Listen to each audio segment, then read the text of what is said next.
कि अपना आशीर्वाद हम सब पर बरसाएं। आदरपूर्वक प्रणाम कर कर। गुरु माँ। जय गुरुदेव, जय गुरुदेव। बहुत बहुत धन्यवाद Ashok ji, as usual thank you very much. आप हम सबकी जुबान बन करके सारी संगत की और हमारे दिलों की आवाज़ आप सतगुरु तक पहुंचा देते हैं। और आचार्य शंकर लाल जी की भी मैं धन्यवाद करती हूँ कि वो मेरा आग्रह करने पे मुझे बहुत अच्छा लगता है इनकी वाणी सुनना, इसीलिए मैं ये मौका छोड़ती नहीं। क्योंकि जो इनके इनके जो ये एक्सपीरियंसेस है ना, ये मैं शुरू से ही जब से इनसे मिली हूँ मैं इनसे सुनती हूँ। ऐसे है कि एक्सपीरियंस तो आप सबके हैं, जैसे अशोक जी ने मेंशन किया है। मेरे पास भी बहुत बड़ी किताब है,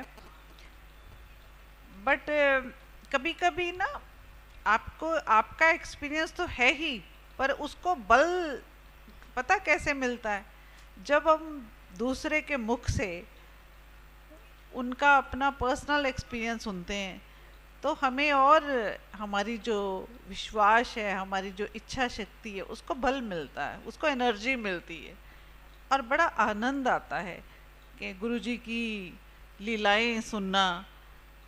तो इसी वजह से मैं मौका नहीं छोड़ती। मैं चाहती हूँ कि आप सब भी अपने जो किस्से हैं वो आगे से मैं चाहूँगी कि सबको एक लिस्ट बनेगी कम से कम, पर उसमें टाइम लिमिट होगा।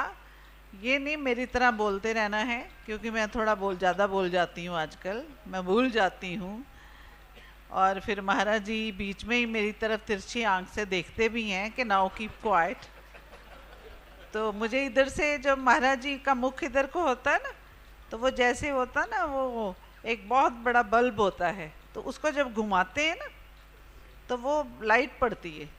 तो महाराज जी का चेहरा जब मेरी तरफ आता है ना, तो वो किस एक्सप्रेशन से आता है, प्यार से आता है, गुस्से से आता है, वो वैसी सी वाइब्स मुझे मिल जाती हैं। ठीक कह रही हूँ ना?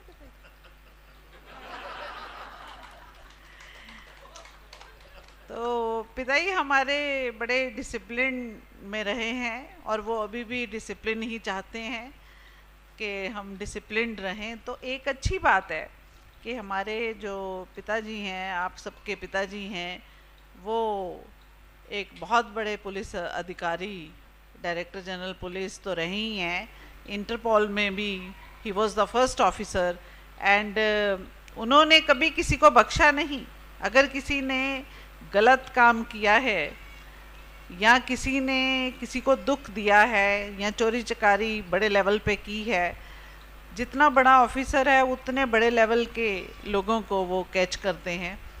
तो पिताजी ने आज तक चीफ मिनिस्टर तक की सिफारिश नहीं मानी थी।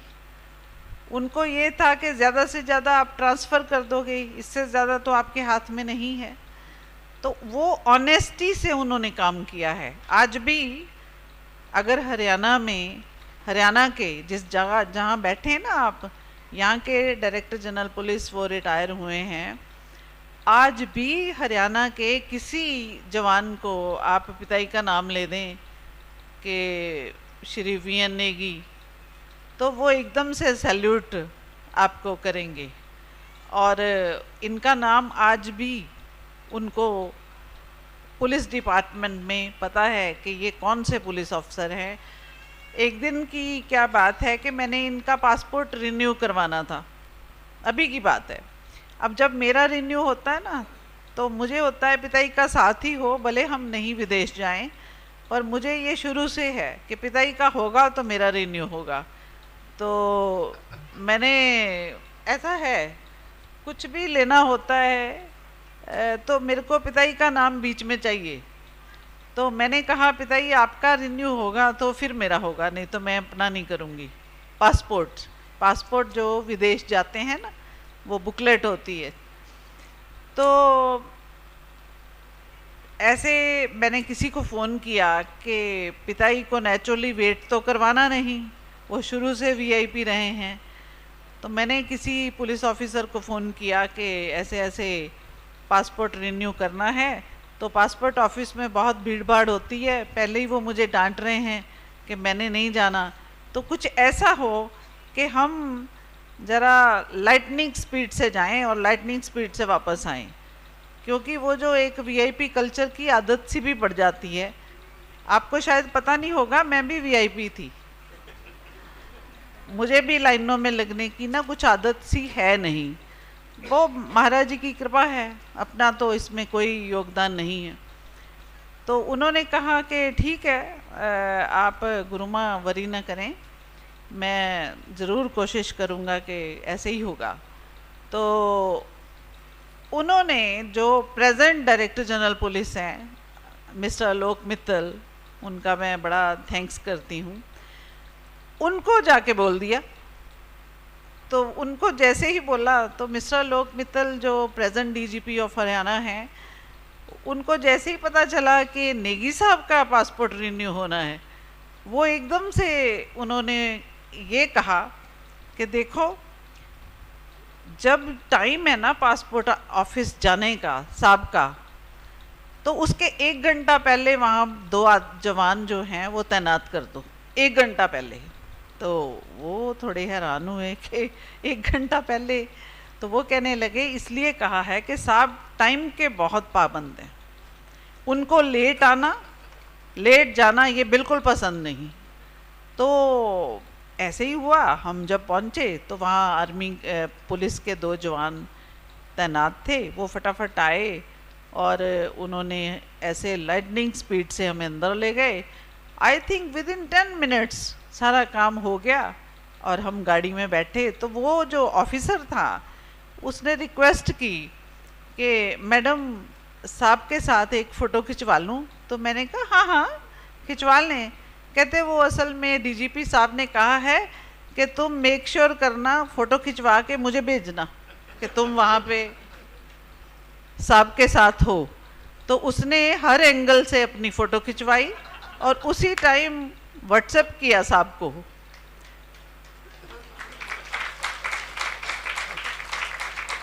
तो आप देखिए कि 96 में साहब रिटायर हुए थे और अभी मैं 2 महीने पहले इनका पासपोर्ट रिन्यू करने गई थी।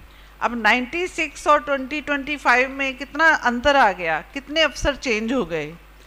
तो बाद में आलोक मित्तल साहब ने महाराज जी के बारे में बड़ी अच्छी अच्छी गाथाएं उनको सुनाई, जो ऑफिसर्स थे, कि साहब क्या थे, साहब का डिसिप्लिन क्या था। तो इसका मतलब क्या है कि जो आपका एक लाइफ हिस्ट्री होती है ना, ये आपको फॉलो करती है।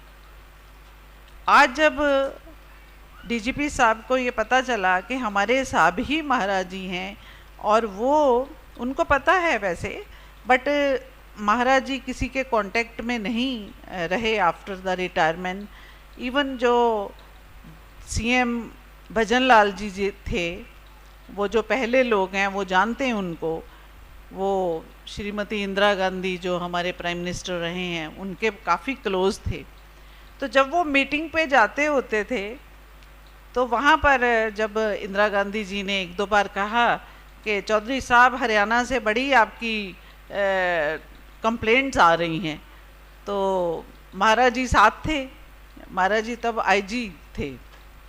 तो महाराज जी की तरफ इशारा करके कहने लगे, बहन जी, इंदिरा गांधी जी को बहन जी कहते थे, बहन जी जिनका अफसर नेगी जैसा हो, आपको लगता है वहाँ करप्शन हो सकती है?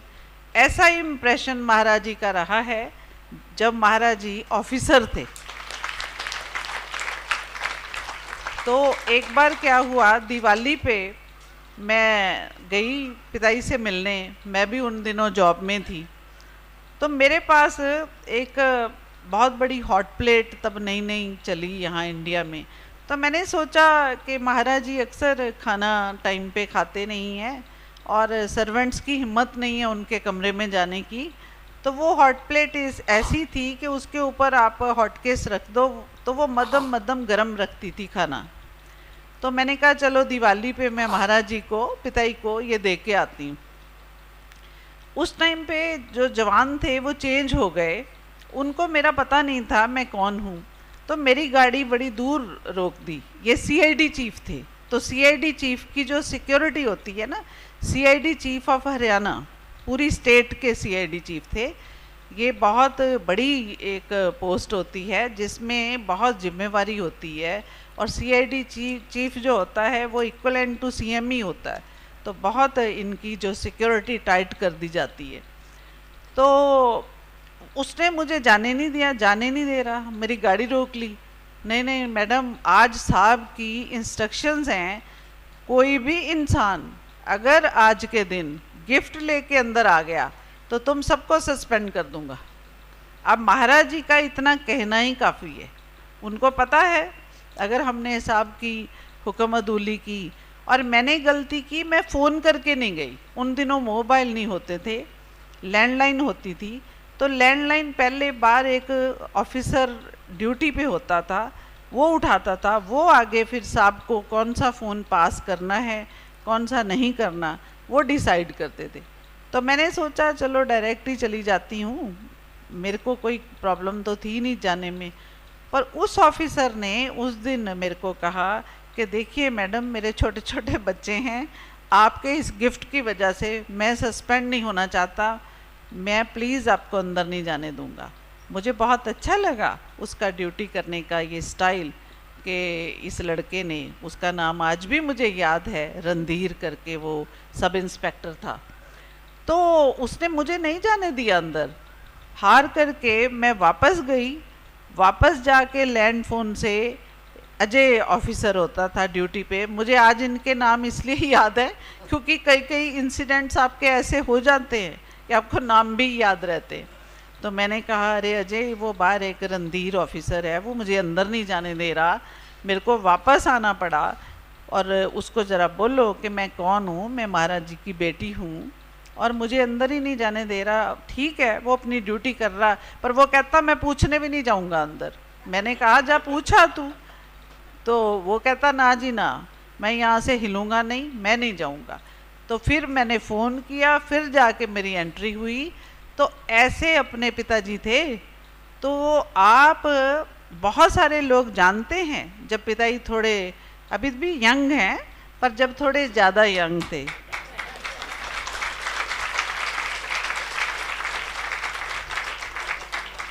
अभी भी जो डिसिप्लिन है वो ऑलमोस्ट वैसा है। इनके कमरे में जो इनका कक्ष है वहाँ पर कोई अलाउड नहीं है, ना मेल ना फीमेल।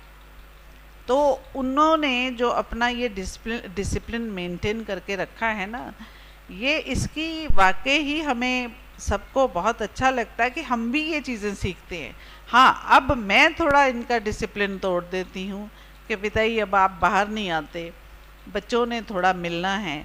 तो कभी जैसे अशोक जी ने कोई मीटिंग करनी होती है, इस प्रोग्राम के बारे में बातचीत करनी होती है, तो इसलिए अशोक जी को अंदर अलाउड है, इसलिए नहीं कि वो वीआईपी हैं। आप सोचते होंगे गुरु माँ अशोक जी को तो लेके जाती है, उन्होंने कौन सी मेरी मूवी बनानी है कि जो मुझे अपनी मूवी में उन्होंने एज एन एक्ट्रेस लेना है। ऐसा कुछ नहीं है, अंदर बड़ी ज़रूरी बातचीत होती है, वो मीटिंग होती है, इसलिए जाते हैं। और आप लोग क्या करते हो, बड़ी चालाकी से साथ घुसाते हो कि ये जा रहे हैं तो हम क्या कम हैं। ऐसा नहीं है, वो जो डिसिप्लिन है उसको हमने सबने फॉलो करना है। तो महाराज जी जैसा बनना, महाराज जी जैसी स्पिरिचुअलिटी, महाराज जी जैसा एक डिसिप्लिन, और महाराज जी जैसा जो भक्ति या गुरु पूजा जो महाराज जी ने की है वो देखते ही बनती। And I am very lucky, I am fortunate, मैंने महाराज जी को अपने गुरु की सेवा करते हुए खुद अपनी आंखों से देखा है। जबकि तब बहुत महाराज जी के पास सर्वेंट्स होते थे, पुलिस अफसरों की अलदलियों की लाइनें होती थी, फिर भी मानव दयाल जी जब आते थे कोठी पे, महाराज जी उनके काम खुद करते थे। उनको खुद जो भी चीज़ें देनी होती थी या उनका जितना भी ध्यान रखना होता था, वो महाराज जी खुद करते थे। कभी कभी ओल्ड एज की वजह से जैसे होता ना, कपड़े चेंज करने पड़ते हैं, तो महाराज जी सबको बाहर निकाल के खुद उनके कपड़े चेंज करते थे। ये मैंने अपनी आंखों से सारी चीज़ें देखी हैं। तो महाराज जी ऐसे यूं ही नहीं महाराज जी हैं। महाराज जी ने अपनी स्टडी से लेके, अपनी जॉब से लेके, अब जो आपको भी महाराज जी शिक्षा देते हैं या दे रहे हैं, उस महाराज जी के एक एक शब्द में एक प्रैक्टिकल एक्सपीरियंस छुपा हुआ है। महाराज जी चाहते, कल हम बात कर रहे थे कि ये जो आगे की जगह है, ये हुडा जो यहाँ की ऑर्गेनाइजेशन है उनकी है। महाराज जी जब अफसर थे, अगर महाराज जी जैसे पावर में थे, उस टाइम सीएम के साथ होते थे, महाराज जी चाहते किरण जी तो बड़े बड़ी जगहें ले सकते थे, पर महाराज जी ने कभी वीआईपी कोटा या कोई भी कोटा 1 इंच ज़मीन नहीं ली। आज छोटा सा एक पुलिस ऑफिसर है, उसके पास करोड़ों की ज़मीनें हैं। हमारा ये छोटा सा टेढ़ा मेढ़ा सा आश्रम है, इसको भी छुड़वाने के लिए, इसको भी करने के लिए महाराज जी ने प्रॉपर कानूनी लड़ाई लड़ी।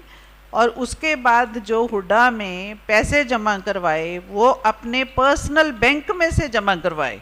जो यहाँ का पैसा दिया इस ज़मीन को लेने के लिए, वो पर्सनल बैंक में से पैसा दिया। महाराज जी ने ये आपके लिए, सबके लिए ये जो आश्रम दिया है, तो ये बड़ा एक कानूनी लड़ाई लड़के, अपना हार्ड एंड मनी दे के, कोई सिफारिशों से नहीं, किसी तरह से कोई काम नहीं ऐसा किया। तो जब हमारे गुरुजी ऐसे हैं, तो हमने कैसे होना है? हम भी उनसे कुछ तो कुछ सीखें। अभी जैसे कल मैं बात कर रही थी ना, ये अपने जो औराज है, ये हम दूषित अपने विचारों से कर लेते हैं, और ये जो हमारे विचार हैं, यही हमारा आभा मंडल बनाते हैं। जब हम ज्योतिषियों के पास जाते हैं, वो आपके नेटल चार्ट को देखते हैं, तो पर नेटल चार्ट में देख करके कि गुरु यहाँ, शनि यहाँ, राहु यहाँ, केतु यहाँ, वो देख के आपको बताते हैं कि आपकी लाइफ में ऐसा होने वाला है। पर मैं आज एक चीज़ आपको क्लियर करती हूँ। एक तत्व होता है आकाश तत्व। आकाश तत्व जो होता है वो कुंडलियों में नहीं होता, वो आपका आभा मंडल है। किसी का 5 मीटर दूर तक रेडिएट करता है, किसी का 1 फुट दूर रेडिएट करता है, और कुछ लोग हैं जिनका समुद्र पार भी रेडिएट करता है। जैसे अब मोदी जी हैं, अपने प्राइम मिनिस्टर, उनका आभा मंडल ऐसा है कि विदेशों को भी टच कर गया, विदेश के जो लोग हैं उनको भी टच कर गया, और जो ओपोजिशन में है उनको ज़्यादा टच कर रहा है। डर किससे लगता है? डर पता किससे लगता है? पता है कि ये इंसान ऑनेस्ट है, पता है ना खाऊंगा ना खाने दूंगा, और थोड़ा थोड़ा आप लोगों को मेरे से भी डर लगता है, ना खाऊंगी ना खाने दूंगी। ये आश्रम की जो प्रोग्रेस है, इसकी जो बागडोर महाराज जी ने जब मेरे हाथ में दी, उस टाइम पे यहाँ कुछ नहीं था। ये भारत बंसल ने एक मूवी आपको दिखाई थी कि ये मरुस्थल था। इसके नाना जी जो महात्मा जगन्नाथ, जिनकी बार समाधि है, वो यहाँ पे बैठ के समाधि लगाते थे। ये उनका बाग हुआ करता था, और वो परम दयाल महाराज जी जब आते थे यहाँ, उनके साथ सत्संग देते थे। इनके घर के ही कुछ लोग वहाँ बैठते थे। जून में उनकी बरसी मनाई जाती थी, पर चूँकि अब जून में बहुत गर्मी होती है, एंड कोइंसिडेंस देखें, जिस दिन उनकी जन्म तिथि है उसी दिन मेरी जन्म तिथि है, उसी दिन हमारी माँ निर्मला की जन्म तिथि है। ये जो निर्जला एकादशी, ये हमारी तीनों की इकट्ठी जन्म तिथि है। पर हम गुरु पूर्णिमा पे ही ये सारे जो जन्म तिथियां हैं सत्संग है, गुरु पूर्णिमा पे ही मना लेते हैं, क्योंकि आपका भी ख्याल रहता है। आपका इसलिए ख्याल रहता है कि आजकल ट्रैवल इतना आसान नहीं है और बहुत मुश्किल है, सारे लोग बहुत बिज़ी हैं। इस वजह से थोड़ा हम टाइम बीच में देते हैं ताकि पहला सत्संग हम डाइजेस्ट कर लें। जैसे वो गाय होती है ना, तो वो खाना खा लेती है इकट्ठा, फिर जुगाली करती है, तो हम भी इस सत्संग की जुगाली करते हैं। तो ये जो आभा मंडल की मैं बात कर रही हूँ, ये आभा मंडल हमारा ट्रैवल करता है। कुछ इंसान ऐसे हैं जो कि ये हॉल में भी बैठे बैठे वो अलग दिखते हैं। अब यहाँ बैठे मैं अक्सर कई बार देखती हूँ ना, कुछ लोगों का ऑरा इतना ज़बरदस्त होता है, वो इतनी भीड़ में अलग नज़र आ रहे होते हैं। ये अभी संजय जी की जो बात करी, ये हमारे नेवी के जो बहुत बड़े अफसर हैं, नेवी में ये हमारी जो नेवी है, हमारे ये जो जवान हैं, हमारे ये जो ऑफिसर्स हैं, इनकी लाइफ बहुत टफ होती है। समुद्र में इनको महीनों महीना शिप्स पे रहना पड़ता है अपने देश की रक्षा करने के लिए, क्योंकि चारों तरफ दुश्मन है। और कभी भी अगर समुद्री अटैक होता है, जैसे पहले बॉम्बे में हुआ था ना, आए थे आतंकवादी आ गए थे, उन्होंने बहुत सारे लोगों को भी मार दिया। गवर्नमेंट पे भी डिपेंड करता है। जो पहले की गवर्नमेंट थी, अब देखो मैं यहाँ कोई पॉलिटिकल क्रिटिसाइज़ करने नहीं बैठी, पर अगर गवर्नमेंट सही हम चूज़ करते हैं, ऑफिसर्स महाराज जी जैसे या संजय जी जैसे हैं, तो हम सेफ हैं। अगर ऐसी सी हमारी जो पुलिस फोर्स है या आर्मी है या नेवी है, उसमें भी अगर करप्ट ऑफिसर्स होंगे तो हम लोग डेंजर में हैं। अभी सुनने में आता है जी, देखो वो हमला ना होता अगर नेवी अलर्ट होती, क्योंकि वो समुद्र के रास्ते से आए थे, तो वाकई ना होता अगर अलर्ट होते। तो मैं टीवी पे देख रही थी एक रील में कि अगर मोदी जी जैसा प्राइम मिनिस्टर होता या अमित शाह जैसा गृह मंत्री होता, तो वो लोग सोच भी नहीं सकते, और हमले भी तभी से ही रुके हैं। अगर एक आधा हमला उन्होंने करने की कोशिश करी है, उसके बाद फिर उसका स्वाद भी उन्होंने चखा, उसका स्वाद भी चखा। अब ये तो है बड़े लेवल की सिक्योरिटी। अब ये आश्रमों की मैं बात बताती हूँ। आज मैं किसी को बोल रही थी कि मैं खुद औरतों को, बच्चियों को मना करती हूँ कि सुन सुना के आश्रमों में मत चले जाया करो। क्यों? क्योंकि सारे भगवादारी ज़रूरी नहीं कि वो पहुँचे हुए हैं, वो पहुँचे हुए हैं। घर में भी अगर कोई आता है ना, तो माँ बाप को चाहिए अपने बच्चों को वो ये ना बोलने कि अंकल के पाँव छुओ, ऐसे नहीं करना। आपको नहीं पता, आप नहीं पढ़ सकते कि अंकल के मन में क्या है। मैं सारे अंकलों को नहीं कह रही, पर ज़्यादातर जो लोग हैं वो क्या करेंगे, अपने बच्चों को संस्कार देने के नाम पे कहेंगे पाँव छुओ पाँव छुओ। ऐसे नहीं करना। खास करके जो बच्चियां होती हैं, उनका बहुत आज की डेट में ध्यान रखने का हमें ज़रूरी है। ये जो बेसिक चीज़ें हैं ना, सिक्योरिटी घर से ही शुरू होती है, घर से ही। अपनी बहुत सारी बच्चियों को, यहाँ एक आश्रम है, महाराज जी ने वहाँ जाकर के उस आश्रम को, जब आईजी हिसार थे, तो उस आश्रम में महाराज जी गए, क्या करने गए? माथा टेकने गए। महाराज जी ऑन ड्यूटी थे, एंड एज एन आईजी महाराज जी देखने गए थे कि अंदर की व्यवस्था क्या है। जब महाराज जी ने अंदर की व्यवस्था देखी, तो उस समय में इंदिरा गांधी जी को बहुत बड़ा पुलंदा बना करके भेजा कि यहाँ कुछ एक्टिविटीज़ सही नहीं हो रही, ये आने वाले टाइम में स्टेट के लिए डेंजरस होगी। पर क्या हुआ? वोट बैंक की वजह से उस फाइल को दबा लिया गया, उस पर एक्शन नहीं लिया। अगर तब एक्शन लिया होता, तो जब हरियाणा में अभी इतना शूट आउट हुआ, यहाँ हमारे आश्रम में भी लोग बहुत भाग के आए, बहुत लोग यहाँ मर गए, वो ना होता, वो ना होता। तो वही बात है कि ऑफिसर्स जो सिंसेरिटी से सिंसियरली ड्यूटी करते हैं, आगे अगर हमारी गवर्नमेंट में ऑनेस्ट ऑफिसर्स नहीं हैं या पॉलिटिकल लीडर्स नहीं हैं, तो जो ये ऑनेस्ट ऑफिसर होते थे उनको तंग किया जाता था कि आप इस चीज़ को बोलो ही ना, क्योंकि वोट बैंक। तो इसीलिए हम सबकी जिम्मेवारी बनती है, चाहे वो आश्रम हो चाहे वो देश हो, जो देश का नहीं वो अपने घर का भी नहीं। आपको हमेशा अपने देश के लिए देशभक्त होना बड़ा ज़रूरी है। छोटे छोटे फ़ायदे ना देखो, बिजली फ्री, पानी फ्री, ये फ्री वो फ्री, ये फ्री लेते लेते अफ़गानिस्तान जैसी हालत बन जाएगी। वहाँ का जो चीफ था वो तो उड़ गया, बांग्लादेश का देख लो क्या हाल हुआ है। तो ये सारी चीज़ें भी हमने सीखनी है।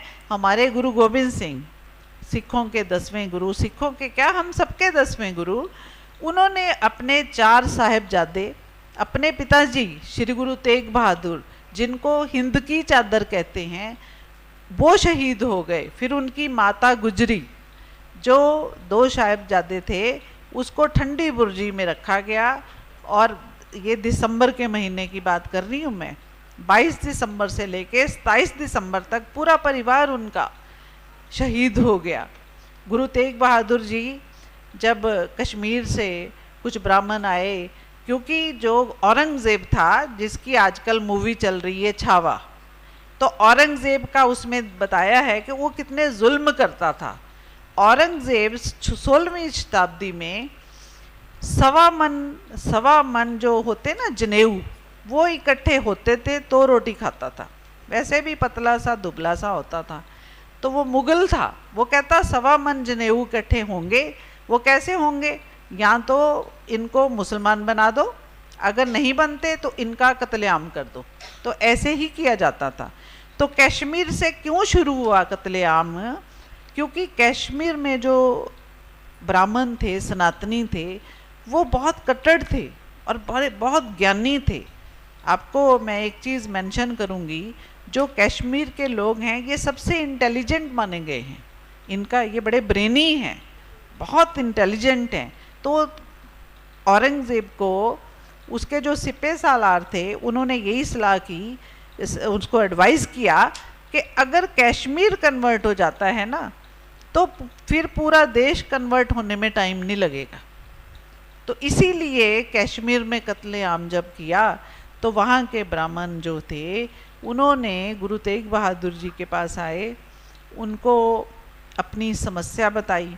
तो गुरुजी ने कहा कि इसके लिए बहुत बड़ी आत्मा की, कोई बहुत बड़ी कोई संत महात्मा की बलिदान की ज़रूरत है, तभी ये थोड़ा लोग जागेंगे।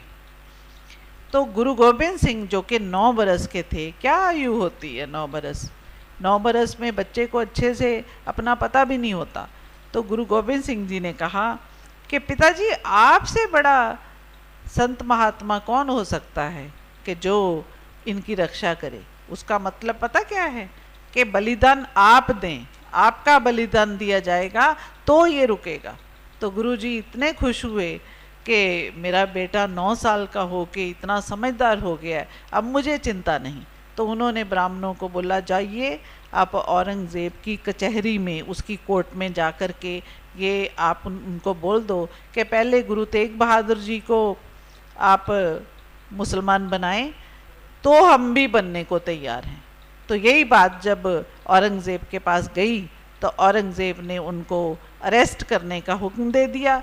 फिर दिल्ली चांदनी चौक उनके साथ थे 4 सिख थे, पाई दयाला जी एंड पाई मतीदास, पाई सतीदास और एक और पाई दया जी। तो इन चारों को उनके सामने पहले उनका कत्लेआम किया। पाई सतीदास को रुई में लपेट करके आग लगा दी, रुई में उनके सामने। और पाई सतीदास को भी ऐसे ही पानी में उबाल करके उनके सामने जला दिया। और पाई मतीदास को उनके बंद बंद काट दिए। और ऐसे ही जो दूसरे पाई जी थे भाई दयाला जी, उनको बीच में से चीर दिया। ये गुरुजी के सामने ये सारा किया ताकि वो अपना जो डिसीजन है कि मैं मुसलमान बन जाऊंगा तो मुझे आप, तो पर ऐसा नहीं हुआ। वो चारों शहीद हो गए। उसके बाद गुरुजी की गर्दन काट दी गई, उनको शहीद कर दिया गया और अनाउंस कर दिया कि कोई भी उनके गुरुजी की जो देह है उसको उठा के नहीं लेके जाएगा, चील कौए खाएंगे, ना उनके शीश को ना उनकी देह को। देह होती है बॉडी। तो उन दिनों कच्ची सड़कें थीं, तो जो उनके शिष्य थे उन्होंने क्या किया, बहुत ये जो गड्ढे होते हैं ना, तो वहाँ से गड्ढे गुजारे तो बड़ी धूल उड़ी। तो एक भाई जैता जी थे, उन्होंने उनके जो शरीर को अपने गड्ढे पे लाद के अपने घर को में रख के तो आग लगा दी, अपने घर को, अपनी कुटिया को आग लगा दी ताकि पता ना चले कि कौन लेके गया। तो फिर जो शीश था वो आनंदपुर साहब लेके आए, वहाँ किया। तो जब औरंगज़ेब को ये बात पता चली तो आप समझ सकते हैं कि उसने उनका क्या किया होगा।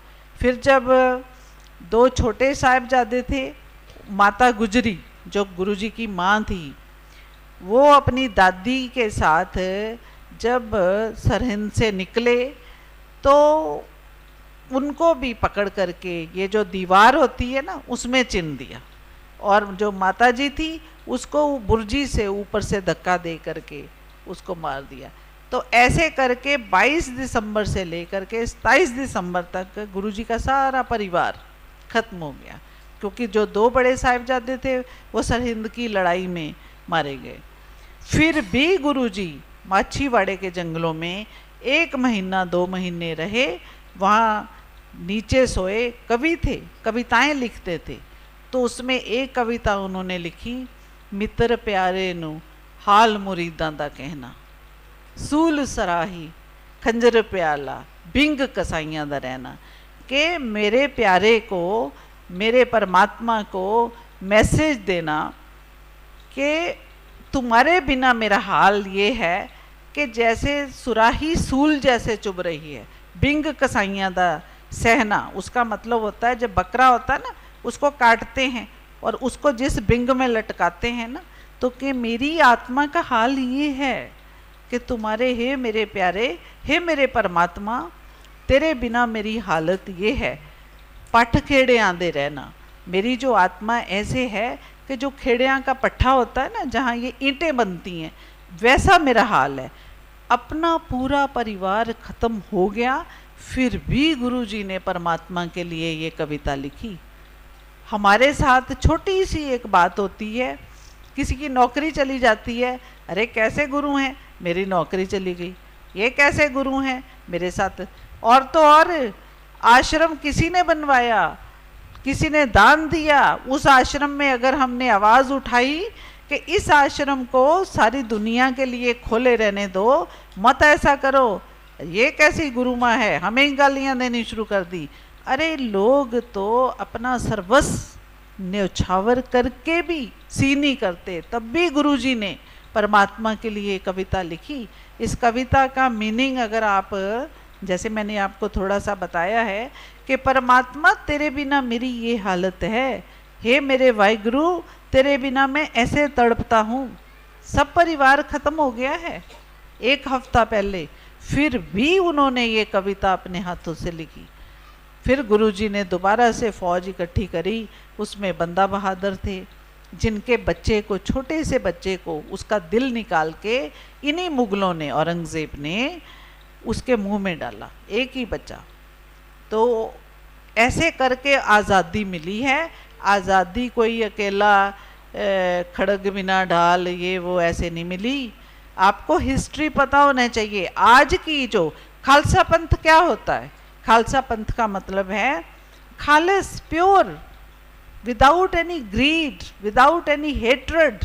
ये तो जब गुरुजी ने खालसा पंथ, ये जो पगड़ी, दस्तार या दाढ़ी, क्योंकि जो मुगल थे ना उनका जो रूप रंग ऐसा था कि उनको देख के लोग डर जाते थे, तो गुरुजी ने भी फिर ये सब एक ऐसा सा वेशभूषा दी ताकि उनको देख के ही इनको डर लगे, ये उनको देख के भाग जाएं। तो ऐसे हुआ भी।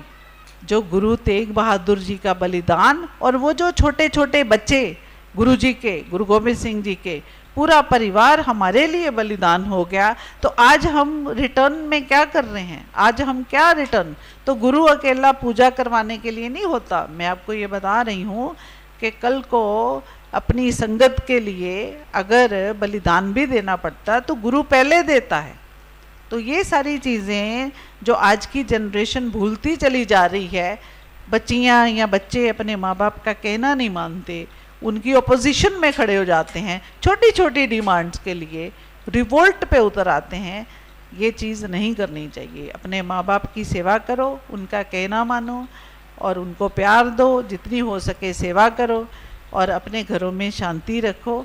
और ये जो हमारे साथ जो ये शहीदी दिवस मनाते हैं या ये जो चीज़ें होती हैं, उनको फॉलो करें, ज़्यादा नहीं तो थोड़ा थोड़ा तो करें। तो सबको मैं प्यार देती हूँ, आशीर्वाद देती हूँ और सबके मंगल की कामना करती हूँ। खुश रहो।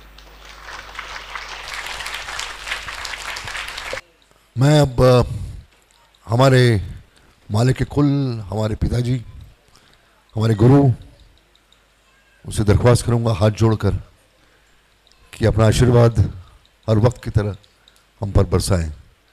वैसाखी का यह परम पुनीत अवसर आप सबको मुबारक हो।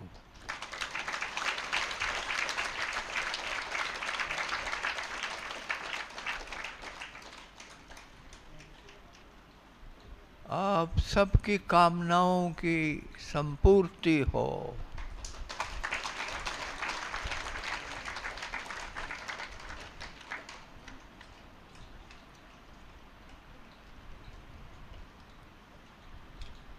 आपकी इच्छाओं की, आपकी तृष्णाओं की परिपूर्ति हो।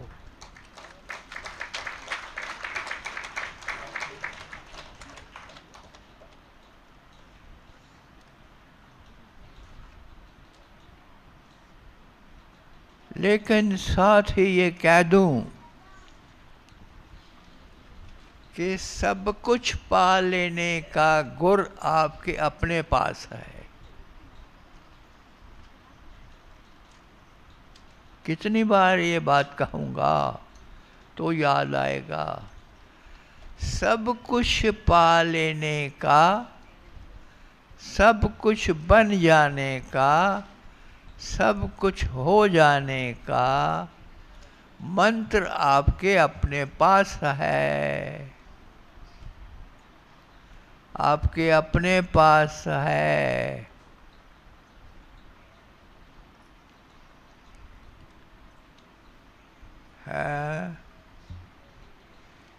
ये सत्संग केवल इस बात को याद दिलाने के लिए है, इसी बात को बार बार दोहराने के लिए है, बार बार याद दिलाने के लिए है कि ऐ इंसान तू सक्षम है, ऐ इंसान तेरे में सारी शक्तियाँ हैं, सारी शक्तियाँ हैं। अब वो कैसे घटित होगा? कुछ भी बन जाने का गुर अगर आपके पास है तो कुछ भी असंभव नहीं है। सब मिल सकता है, सब पा सकते हो, परिपूर्णता में पा सकते हो। केवल 5 बातें याद रखना। 5 उंगलियां हैं अपनी, 5 बातें याद रखना। छठी को भूल जाना, छठी की याद ना आए, बस 5 तक गिनती याद रखो। 5 के आगे सब भूल जाओ।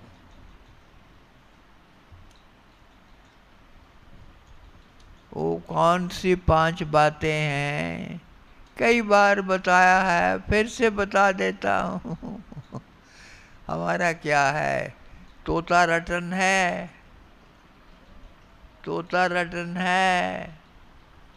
बार बार बार बार बार बार दोहराते रहते हैं, अपने आप को ही दोहराते रहते हैं। तो आज फिर दोहरा देते हैं। 5 बातें हैं। ये तो हमारे वरिष्ठ आचार्य यहाँ बैठे हैं, उनमें से एक शंकर लाल जी हैं, वो ही उठ के बता देंगे, मेरे बताने का क्या है। क्यों आचार्य महोदय, ये 5 बातें तो आप ही बता दोगे, मेरे लिए कुछ नहीं बचता है। मुझसे क्या सुनना चाहते हो? 5 बातें। पहली बात, कड़ी मेहनत। पहली बात, कड़ी मेहनत।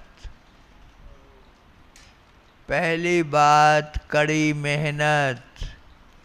बिना मेहनत के कभी किसी को कुछ नसीब नहीं हुआ है। तो प्राथमिक चरण पहला जो है, पहला जो मील का पत्थर है, वो है कड़ी मेहनत, परिश्रम। परिश्रम।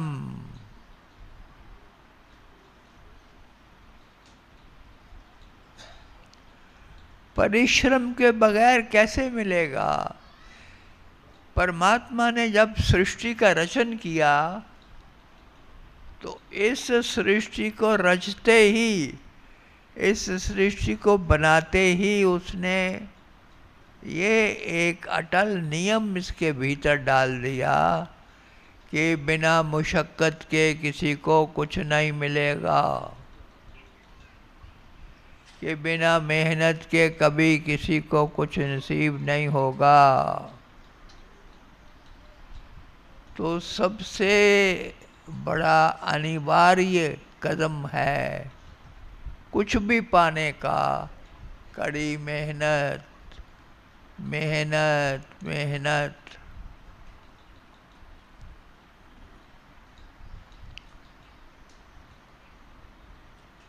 इसीलिए भगवत गीता में भी वो परम नियम बार बार दोहराया गया, कर्मण्येवाधिकारस्ते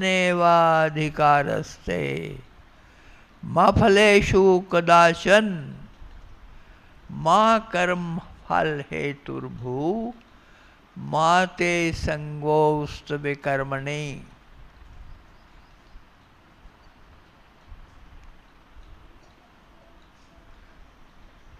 बार बार बता दिया कि देखो,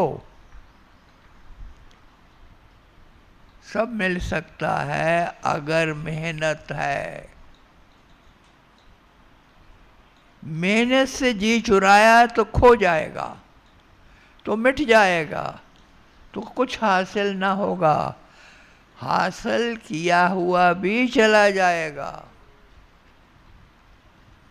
इसलिए प्राथमिक चरण, पहला मंत्र, पहला चरण, पहला मोड़ क्या है? कड़ी मेहनत, परिश्रम।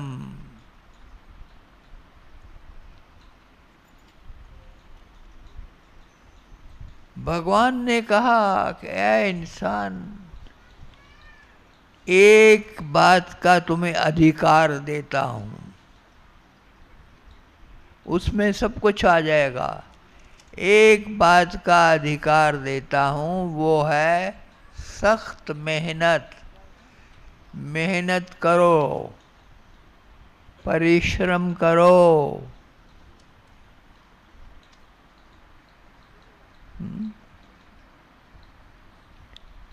जो कुछ भी पाना चाहते हो उसके लिए कमर कस लो,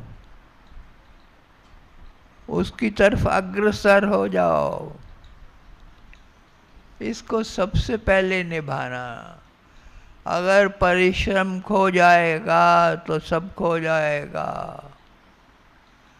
परिश्रम है तो जीवन है, परिश्रम है तो तुम्हारी उन्नति है, तुम्हारी प्रगति है, तुम्हारा पहुंचना है, तुम्हारी प्राप्ति है, संप्राप्ति है। परिश्रम है तो तुम्हें मंजिल मिल गई, तो तुम शहंशाह बन गए।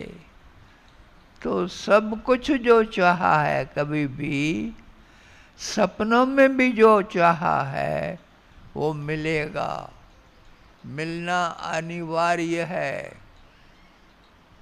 अगर परिश्रम है। मैं जितना इस पे बल दूं उतना ही कम है। परिश्रम परिश्रम परिश्रम, इसको अपने पल्ले बांध लो, मुट्ठी बंद कर लो। परिश्रम से जी नहीं चुराना।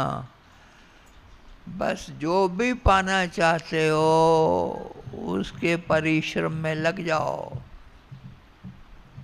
उसको पाने की जद्दोजहद में लग जाओ। शुरू कर दो, बैठो नहीं, चलना शुरू करो, उठ पड़ो, चल दो, बांध लो बोरिया बिस्तर सब। कल हम कह रहे थे ना, बांध लो बोरिया बिस्तर, गोल कर लो अपना सारा सामान। बहुत विश्राम कर लिया, अब परिश्रम, अब परिश्रम का समय है। ये सबसे बड़ी बात है, सबसे बड़ी बात है। इसके बिना कुछ भी नहीं है। करोगे तो मिलेगा, कदम बढ़ाओगे तो मंजिल पे पहुंच जाओगे। सफर करोगे तो यात्रा पूरी होगी, नहीं तो कुछ ना होगा, कुछ ना होगा। और सतगुरु चाहता है कि तुम्हारा सब कुछ हो, सब कुछ हो। इसलिए उस सब कुछ को पाने के लिए परिश्रम से जी मत चुराना कभी भी। परिश्रम परिश्रम परिश्रम, मेहनत, घोर तपश्चर्या, घोर तपश्चर्या। परमात्मा को जो पाने को निकलते हैं वो सबसे पहले लंगोट कसते हैं परिश्रम के लिए, तपश्चर्या के लिए। बैठ जाते हैं तपश्चर्या में। बिना तपस्या के हल नहीं होगा तुम्हारा सवाल, बिना तपस्या के हल नहीं होगा तुम्हारा सवाल। तपश्चर्या और तपश्चर्या और तपश्चर्या और तपश्चर्या और तपो और तपो। सतगुरु जो लौट लौट के भक्त आता है, लौट लौट के आता है। अब इतना कर लिया, अब जाओ जाओ, लौटो और तपश्चर्या में, और तपश्चर्या में निकलो। और तपस्या और तपस्या और तपस्या। तपस्या के बिना कुछ फल नहीं मिलता है ना, कभी ना मिलेगा। ख्याली पकड़ाओ कितने पिलाते रहो, कुछ भी सोचते रहो, कितना डे ड्रीमिंग करते रहो, कितने सपने संजाते रहो, कितने सपने देखते रहो, हल ना होगा, मकसद हल ना होगा। तपश्चर्या तपश्चर्या।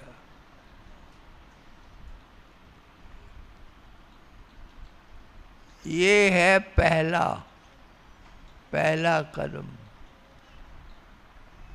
दूसरा दूसरा कदम दूसरा कदम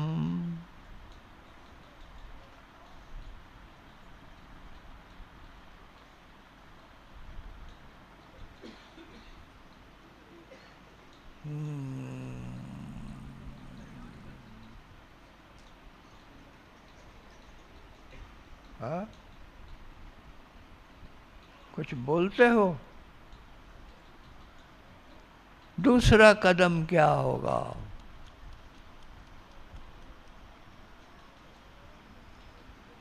जो अक्सर तुम छोड़ जाते हो।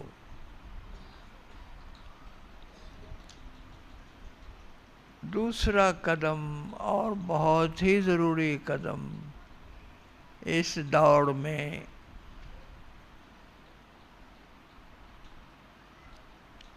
दूसरा कदम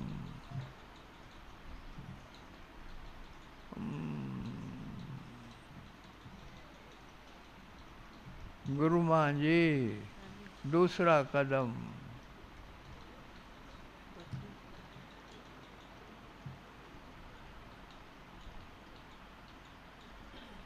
गुरु माँ ने कहा भक्ति।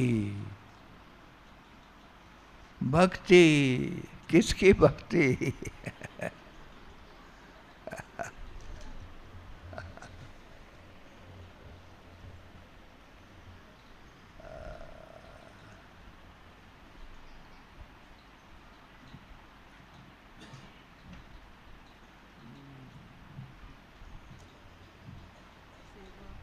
हाँ?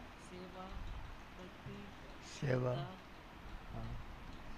सेवा भी ठीक है, भक्ति भी ठीक है, प्रेम भी ठीक है, आपकी दया, आप जो बोलो वो ठीक है, दया भी ठीक है।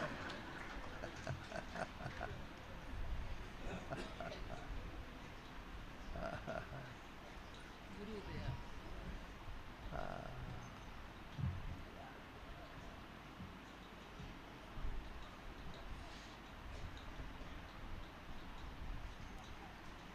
देखो, परिश्रम तो हुआ। पहला कदम मैंने बताया परिश्रम, वो तो हुआ, लेकिन उस परिश्रम के साथ यदि तुम्हारे पास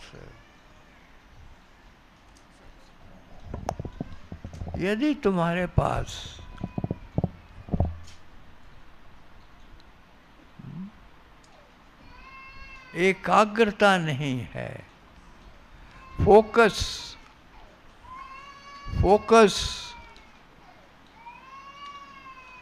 अगर तुम फोकस अपना लूज कर रहे हो, फोकस अपना तुम्हारा गलत हो रहा है, तो काम ना बनेगा। फोकस फोकस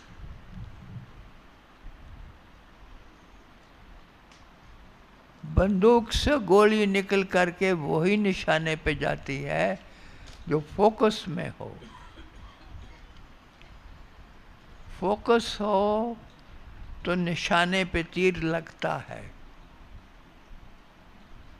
सब तरफ से तवज्जो अपनी मोड़ करके, सब तरफ से अपना ख्याल मोड़ के एक बिंदु पे लाके खड़ा करो। अगर सब कुछ पाना चाहते हो तो बस live upon that idea,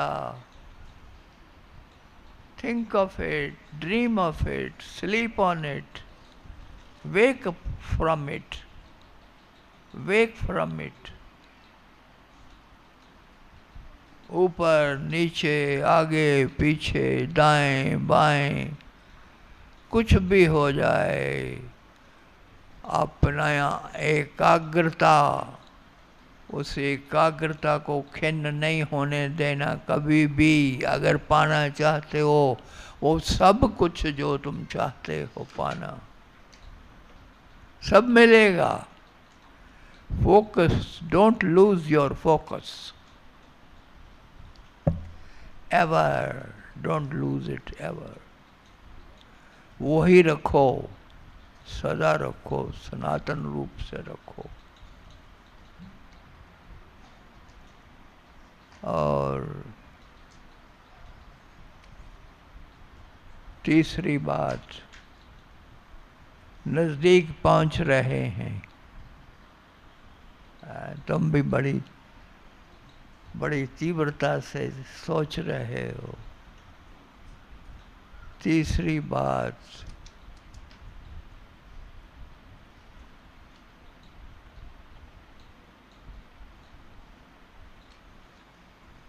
seek ye first the kingdom of heaven, and all else shall be added unto thee. ये मेरा बार बार कहा गया वाक्य। Seek ye first the kingdom of heaven, and all else shall be added unto thee.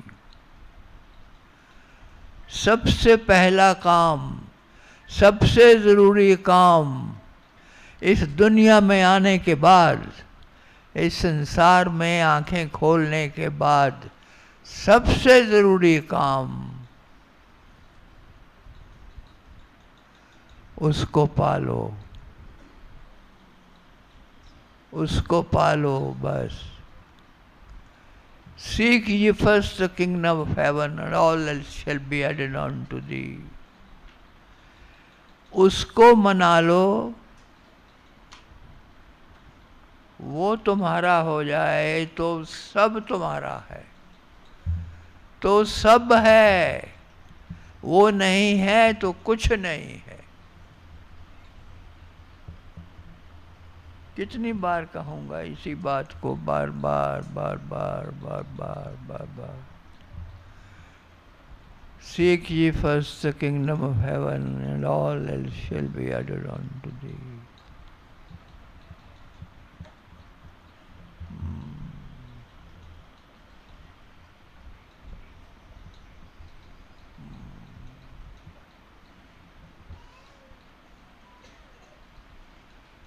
बहुत ज़रूरी है, बहुत ज़रूरी है। कितने शब्दों में मैं कहूँगा तो समझ में बैठेगा। बहुत ज़रूरी है, क्योंकि उसके बगैर न दम है न खम है, उसके बगैर न शुरुआत है न अंत है, उसके बगैर न जीवन है न मृत्यु है, उसके बगैर न संसार है न संसारातीत है, उसके बगैर न आकाश है न धरती है, उसके बगैर न हवा है न पानी है न आग है, उसके बगैर न तुम हो न मैं हूँ, उसके बगैर कुछ नहीं है। तुम्हारा यहाँ बैठना फजूल, उसके बगैर फजूल, उसके बगैर सब फजूल, सब बेकार, सब बेकार, केवल वो। और सब सब चला आएगा, सब चला आएगा, सब चला आएगा।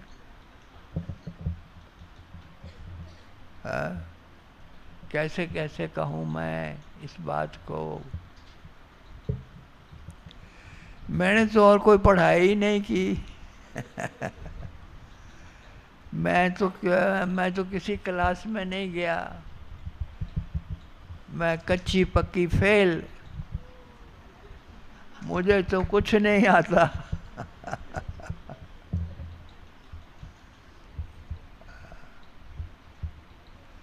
एक ही सबक आता है, थोड़ा बहुत, वो भी थोड़ा बहुत, जो तुम तक पहुंचाता रहता हूँ, बोलता रहता हूँ, दोहराता रहता हूँ, रिपीट करता रहता हूँ, वही वही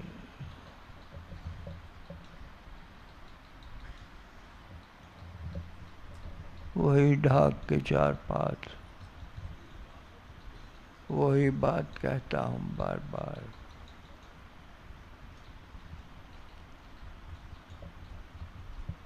और क्या करूं? चौथी बात, बस एक ही और है।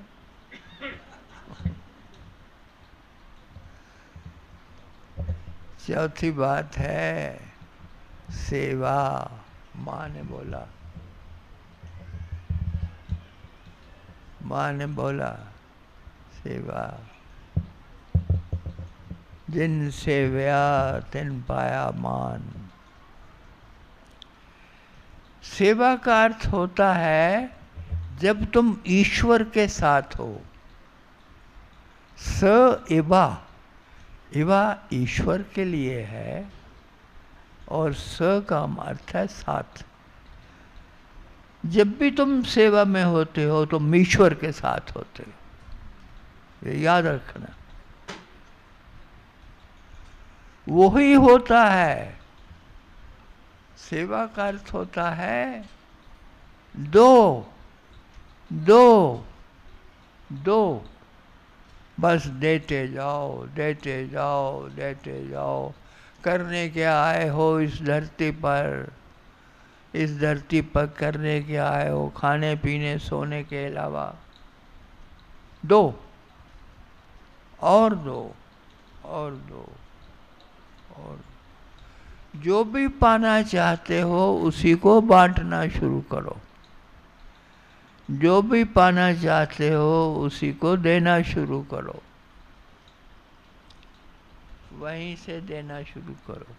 देते जाओ देते जाओ देते जाओ, दे दे के मत थकना कभी, दे दे के मत थकना। तुम्हें इतना मिलेगा तुम्हारे पास जगह नहीं होगी, तुम संभाल नहीं पाओगे, तुम बटोर नहीं पाओगे, तुम पगला जाओगे। क्या करना है? दो, देना, देना आरंभ करो। जो बन पड़ता है दे दो, जो भी पास में है उसको दे दो, बस छुट्टी करो। अपने कंधे हल्के कर लो। ये कंधे जो भारी कर रखे हैं इनको हल्के करो, और हल्के करो, और हल्के करो। सब छोड़ दो, सब छोड़ दो। और मैंने देखा है जिसने सब छोड़ दिया उसने सब पा लिया।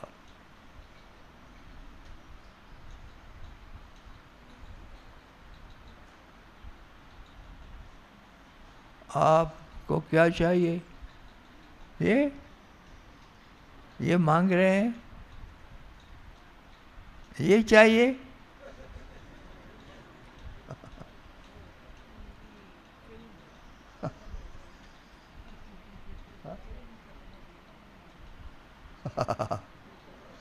ये चाहिए, ये चाहिए। ये कौन सा था? चौथा था। पहुंच गए मंजिल पे।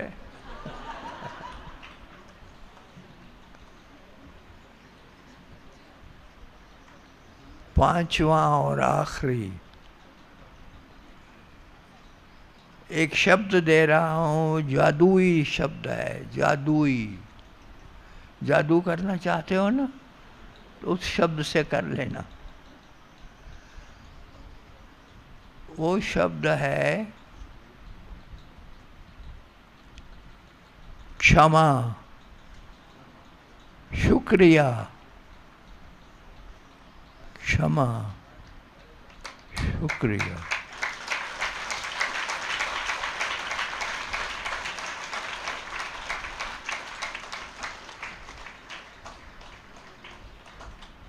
पांचवें पे ताली बजाई है, क्या पहले वाले चार पसंद नहीं आए?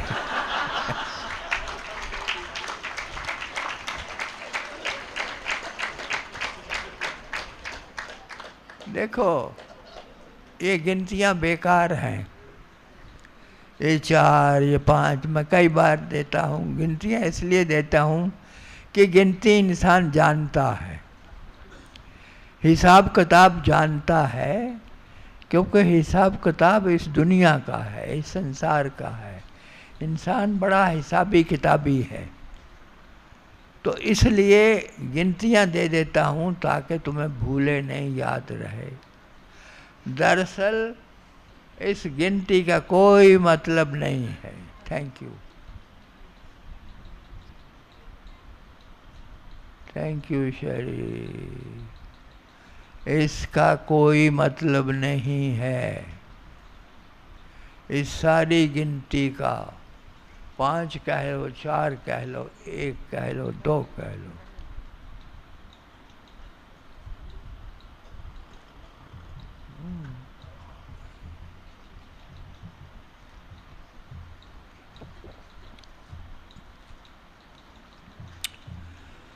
हम पानी समझ करके इसको नहीं ले रहे थे, रखा था सामने।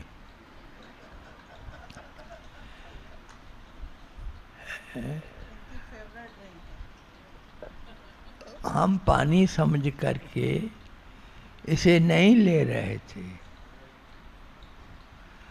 हमें क्या पता ये जन्नत से आया हुआ वो नायाब, वो नायाब, वो नायाब पेय है। हमें क्या पता।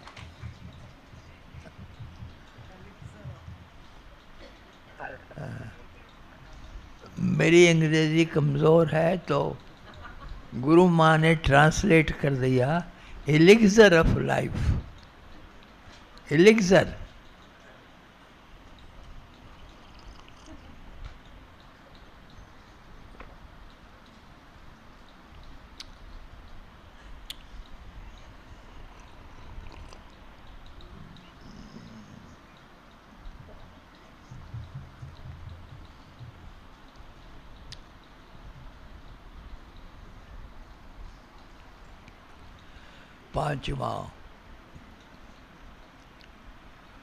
पांचवा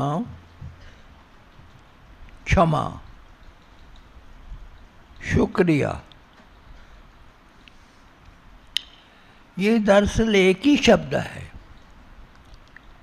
क्षमा कह लो, शुक्रिया कह लो, ये दोनों मिल करके एक बनता है। ये शब्द एक ही है। तुम एक तजुर्बा करो जीवन में, एक छोटा सा प्रयोग करो। हर काम के लिए, हर बात के लिए दूसरे का शुक्रिया अदा करो। कुछ नहीं करना। कोई आया शुक्रिया, कोई गया शुक्रिया, किसी ने दिया शुक्रिया, किसी ने लिया शुक्रिया। केवल शुक्रिया करते जाओ, करते जाओ, करते जाओ।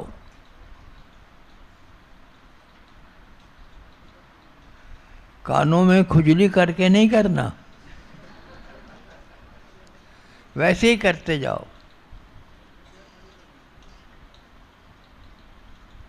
शुक्रिया, शुक्रिया, शुक्रिया। कुछ दिनों में पाओगे कि तुम्हारे ऊपर उस परवरदिगार की अपार कृपा बरसने लगी। बड़ा जादू, ये जादू होता है, इसे जादू कहते हैं। करके देख लो। कुछ ही दिनों में केवल एक शब्द बोलने से तुम्हारे जो भी आए, जो भी जाए, जो भी बैठा है, कोई भी खड़ा है, कोई बोल रहा है, कोई चुप हो गया है, तुमने बोलना शुक्रिया, शुक्रिया। ये शुक्रिया ऐसा जादुई शब्द है, और ये शुक्रिया निकलता नहीं जब तक तुमने क्षमा ना किया हो। क्षमा करोगे तो शुक्रिया।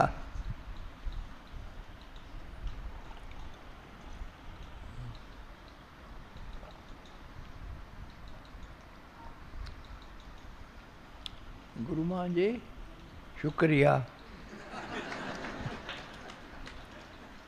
शुक्रिया।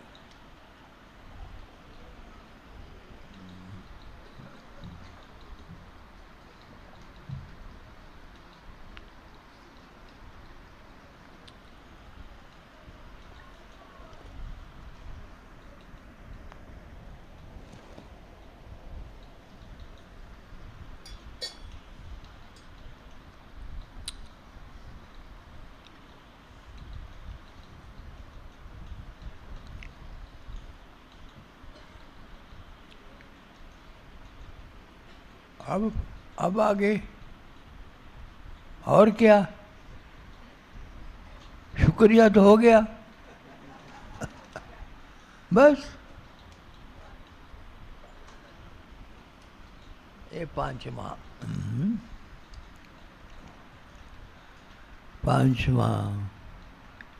और आखिरी मैंने क्या कहा? मैंने कहा कुछ भी पा लेने का, कुछ भी बन जाने का, जो भी चाहिए जीवन में उसको हासिल कर लेने का सबसे आसान, सबसे छोटा ये रास्ता है। सबसे छोटा, सबसे आसान, सबसे सीधा, कुछ नहीं करना।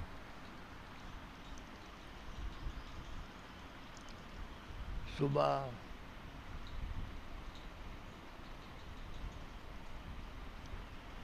मॉर्निंग, सुबह उठ के ये रिपीट करो, इनको कहो अपने आप से। ये शब्द सारे के सारे पांचों के पांचों अपने साथ दोहराओ। उसके बाद दोपहर आएगी, दूसरा समय और तीसरे समय का जो मिलन है, उस मिलन समय में इसको दोहराओ। वो दोपहर से पहले का होगा, उसके बाद दोपहर के बाद का, दोपहर के बाद का वो तीसरा और चौथा समय का मिलन होगा। फिर आखिरी चौथे समय का और तीसरे समय का आखिर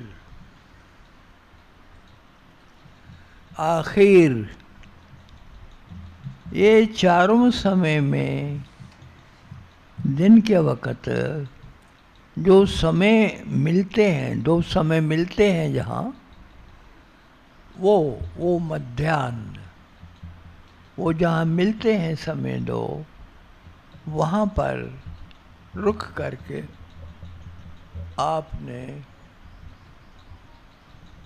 ये पांचों सबक दोहराने हैं। और शुक्रिया तो सारा दिन करना है, सारा दिन। ये आपका मंत्र है, बहुत बड़ा मंत्र है। ये वो मंत्र है जो रुष्ट से रुष्ट परमात्मा को भी मना लेता है, जो घोर रूप से नाराज हैं उस परमात्म शक्ति को भी मना लेता है। बस यही करो,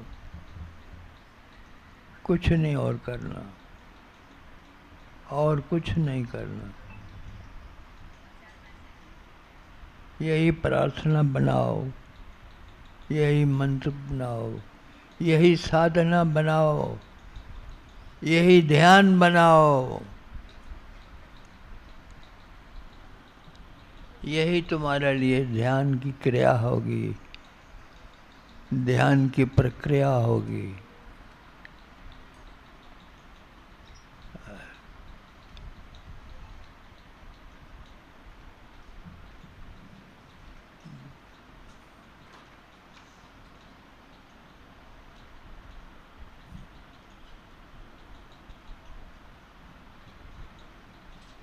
कई कई ढंगों से,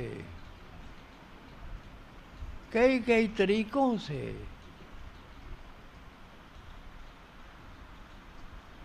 कई कई रास्तों से मैं तुम्हें घेरने की कोशिश करता हूं, कोशिश ही कर सकता हूं। तुम घिर जाते हो कि नहीं घिर जाते हो ये तुम जानते हो, लेकिन मैं तो कोशिश करता रहता हूं। और उसी के कारण ये वार्तालाप चलता रहता है, ये एकालाप चलता रहता है, ये सत्संग चलता रहता है, उसी के कारण। नहीं तो कोई इसका औचित्य नहीं है। मैंने पहले भी कहा, इसका कोई औचित्य नहीं है, इसका कोई कारण भी नहीं है, इसकी जरूरत भी नहीं है। लेकिन तुम ठहरे रहो, तुम बैठे रहो, तुम सुनते रहो, तुम देखते रहो, तुम बस बैठे रहो। ये उसका आयोजन है, मेरे लिए, तुम्हारे लिए नहीं। ये मेरे लिए ज़रूरी है, क्योंकि तुम जब तक रुकते नहीं हो, जब तक तुम बैठते नहीं हो, जब तक तुम ठहर नहीं जाते हो एक बिंदु पे, तब तक आशीर्वाद बरसता नहीं है। ये नुक्ता बता दूं, तब तक आशीर्वाद बरसता नहीं है। अगर तुम हिल रहे हो, अगर तुम पीछे देख रहे हो, आगे देख रहे हो, चित्त कहीं है, मन कहीं है और ध्यान कहीं और गया हुआ है, आंखें कहीं और देख रही हैं, तो ऐसे में काम न बनेगा। काम तब बनेगा जब तुम दत्त चित्त होके एक ही बिंदु पे ठहर जाओगे, ठहर जाओगे। पल के लिए ठहरोगे, वो पल अनंत हो जाएगा। पल के लिए ठहरोगे, वो पल अनंत हो जाएगा। और उसी में तुम्हारा कल्याण छिपा है, उसी में तुम्हारा परम कल्याण छिपा है। ऐ इंसान, देख ले, परख ले, सोच ले, समझ ले। यही कल्याण का एकमात्र कल्याण का यही मार्ग है, और न कभी हुआ न होगा।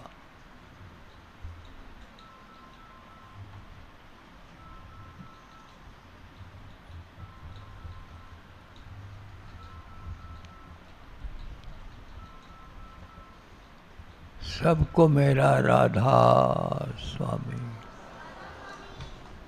राधा स्वामी।